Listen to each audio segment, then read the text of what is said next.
Hi everyone, this is Lakan sir here. Welcome to my channel Unique Academy बाबाई। Tense English में रीढ़ की हड्डी की तरह होते हैं। अगर आपको हिंदी से इंग्लिश बोलना सीखना हो और अगर टेंस का ज्ञान नहीं हो तो आप नहीं बोल सकते। तो आज हम शुरुआत करने वाले हमारे पहले टेंस की, सिंपल प्रेजेंट टेंस। तो आइए वीडियो की शुरुआत करते हैं। उससे पहले आप जल्दी से चैनल को सब्सक्राइब कर दें और बेल आइकन प्रेस कर दें ताकि आपको समय पे हर एक आने वाले वीडियो की जानकारी मिलती रहे। दोस्तों, हमारा पहला टेंस है प्रेजेंट इंडेफिनेट टेंस, जिसे हम सिंपल प्रेजेंट टेंस भी कहते हैं। इन वाक्यों को हम कैसे पहचानेंगे कि वाक्य सिंपल प्रेजेंट टेंस के हैं? आप सब जानते हैं कि प्रेजेंट के कोई भी वाक्य हुआ उसमें है तो होता ही है। अगर वाक्य क्रिया के अंत में ता है, ती है, ते हैं, ता हूँ, ती हूँ, इस तरह का कोई भी वाक्यांश आ जाता हो तो वे वाक्य सिंपल प्रेजेंट टेंस के होते हैं।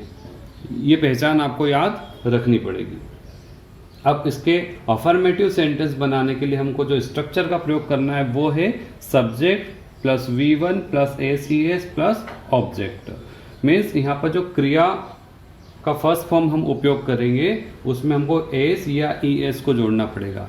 लेकिन सवाल ये उठता है कि क्या सारे वाक्यों में हम एस और ES का प्रयोग करेंगे? तो उत्तर है नहीं। हम एस और ES का प्रयोग सिर्फ उन्हीं क्रियाओं में करेंगे जब हमारा सब्जेक्ट थर्ड पर्सन सिंगुलर। आप जानते होंगे थर्ड पर्सन सिंगुलर में कौन से सब्जेक्ट आते हैं?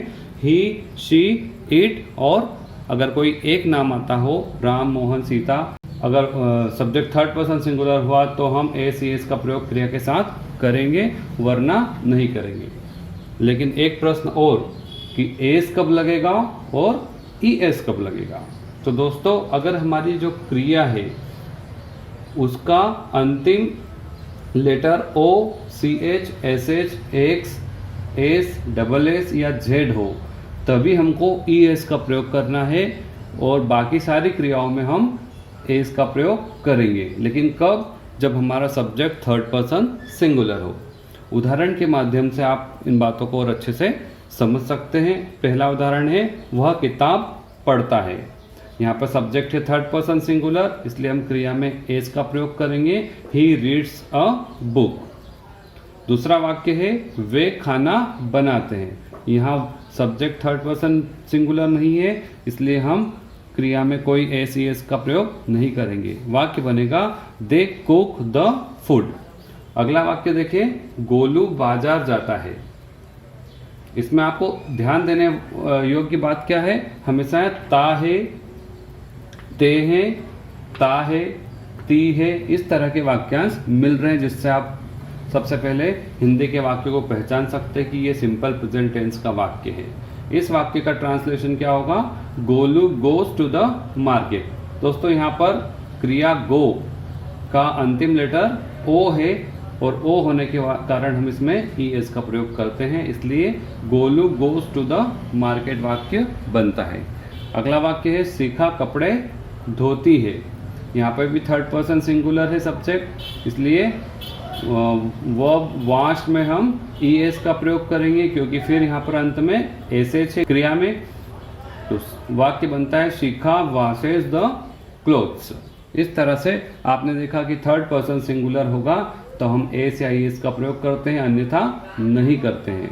और उसमें भी अगर ये क्रिया के अंत में ये लेटर्स हो तो हम ES लगाते हैं और बाकी सबके साथ एस का प्रयोग किया जाता है। नेगेटिव वाक्य बनाने के लिए सब्जेक्ट प्लस डू या does plus not plus V1 plus object का प्रयोग किया जाता है। दोस्तों, फिर यहाँ समस्या वही कि डू कब लगेगा और डज कब लगेगा। तो अगर हमारा सब्जेक्ट थर्ड पर्सन सिंगुलर हुआ, मीन्स वही ही, शी, इट या कोई सिंगल नेम, तो हम डज का प्रयोग करेंगे और बाकी सारे सब्जेक्ट के साथ डू का प्रयोग करेंगे। उदाहरण के माध्यम से आप इसको समझें। किरण गाना नहीं गाती है। सबसे पहले हम देखें कि इसकी पहचान है ती है, ता है, ता है, ता हूँ, ते हैं। तो आप पहचान को देख के समझ सकते हैं कि वाक्य सिंपल प्रेजेंट टेंस के हैं। उसके बाद हम आते हैं अनुवाद पर। किरण गाना नहीं गाती है। यहाँ किरण थर्ड पर्सन सिंगुलर है, इसलिए डज नॉट का प्रयोग किया जाएगा और वाक्य बनेगा Kiran does not sing a song. दूसरा वाक्य है अखिल पतंग नहीं उड़ाता है। इसमें भी अखिल थर्ड पर्सन सिंगुलर है, वाक्य बनेगा Akhil does not fly a kite. मैं फिल्में नहीं देखता हूँ, यहाँ पर थर्ड पर्सन सिंगुलर नहीं है, इसलिए डू नॉट का प्रयोग करके वाक्य बनेगा I do not watch movies. और आखिरी वाक्य हमारे बच्चे फूल नहीं तोड़ते हैं। इसमें भी थर्ड पर्सन सिंगुलर नहीं बल्कि प्लूरल है, इसलिए हम डू नॉट का प्रयोग करेंगे और वाक्य बनेगा our children do not plug flowers. Interrogative sentence बनाने के लिए जैसा कि आप जानते हैं हम हेल्पिंग वर्ब का प्रयोग सब्जेक्ट के पहले करते हैं। तो इस तरह का स्ट्रक्चर होगा do does plus subject plus V1 plus object. उदाहरण देखिए, क्या वह काम करता है, ता है ना। इससे आप पहचान सकते कि वाक्य सिंपल प्रेजेंट टेंस का ही है। वाक्य इस तरह से अनुवाद होगा does he do the work. दूसरा वाक्य है क्या आप क्रिकेट खेलते हो। यहाँ पर भी आप पहचान सकते हो ते हो आया है, वाक्य का अनुवाद होगा do you play cricket.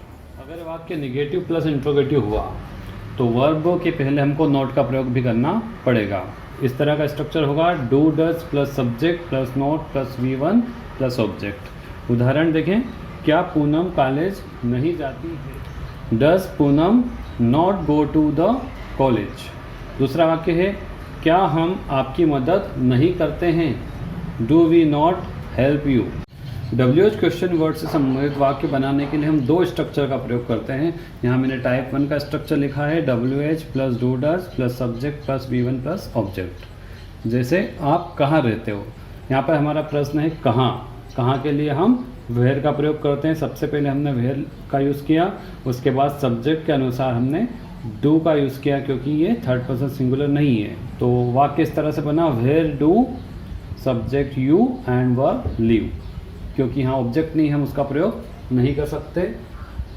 Leave verb एक अकर्मक क्रिया है, मीन्स इनट्रांजिटिव वर्ब है जिसे किसी सब ऑब्जेक्ट की आवश्यकता नहीं है।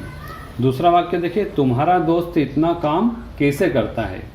सबसे पहले हम प्रश्न छांटेंगे, इसमें से प्रश्न है कैसे। कैसे को हम बोलते हैं हाउ।